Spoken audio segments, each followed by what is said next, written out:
اهلا بيكم، ازيكم؟ عاملين ايه؟ يا رب تكونوا بخير. جالكم فيديو جديد ووصفة جديدة، وهنعمل النهاردة طريقة حلوة كده. يعني هما طريقتين.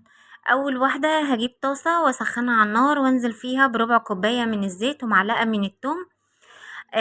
النار طبعا هخليها واطية جدا، وهقلب التوم بس. اول ما اشم ريحته هنزل بالكبدة. الكبدة دي انا مقطعاها صغيرة جدا. انا مشتريها متقطعة صغيرة جدا عشان انا هعملها سندوتشات. هشوح الكبدة كده، واول ما تاخد لون هنزل عليها بمعلقة من الفلفل الاسود ومعلقة كمون. ولو عندك كزبرة ناشفة حطي، انا ما كانش عندي.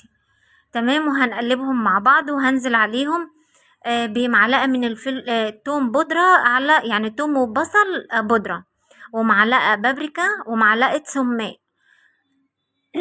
واقلب كل الكلام ده كله مع بعضه، وده كله والنار عندي هادية. تمام. هنزل عليها بفلفل متقطع حامي. لو انت مش حابة الحامي ممكن تحطي رومي. ولو انت اول مرة بتشوفوني ما تنسوش تشتركوا في القناة وتفعلوا الجرس، تختاروا الكل علشان كل ما انزل فيديو جديد يوصل لكم. وكمان قطعت فلفل الوان. الفلفل الالوان رخيص جدا الايام ديت، دخليه في كل اكلاتك. عايزه اقولك ان هو بيدي طعم حلو جدا، بيزود الكميه وبيدي شكل حلو كمان.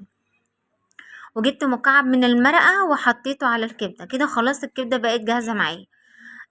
فضيت الطاسه وغسلتها، وبعد كده الطاسه ما فيهاش زيت ولا اي حاجه. طبعا انتوا عارفين السجق بينزل دهون، فانا ما حطيتش زيت خالص ولا اي حاجه.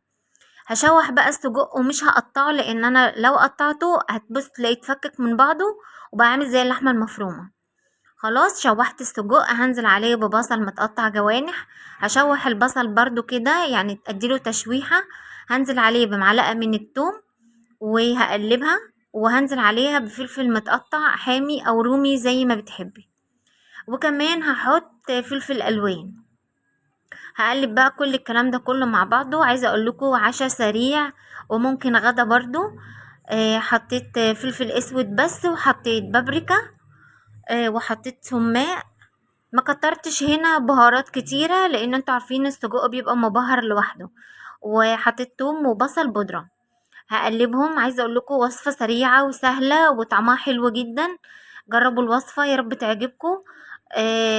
واشوفكم في فيديو جديد. مع السلامة.